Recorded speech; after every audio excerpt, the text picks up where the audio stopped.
Hi everyone, this is geologist Jerry Burgosh in southern Utah at a wonderful Native American rock art site that's several thousand years old. And here's my attempt at replicating it with our rock art boards. And I want to just tell you a little bit about one of our products. And in the last minutes of before sunset, I just want to give you an overview of the other rock art sand scratchboard products that we do.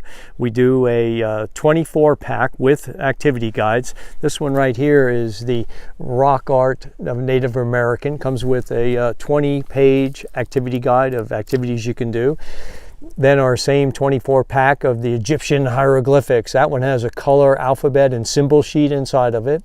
Each one contains 24 of the individual rock art sand scratch boards and 24 different carving styluses. And then I've just put some of the examples of some of the things. You don't have to do traditional Egyptian hieroglyphics or rock art. This is just some of the other fun carvings that people have done on our sand scratch boards. And so that's just a quick overview of the 24 pack with the activity guide, Jurassic Sands scratch boards.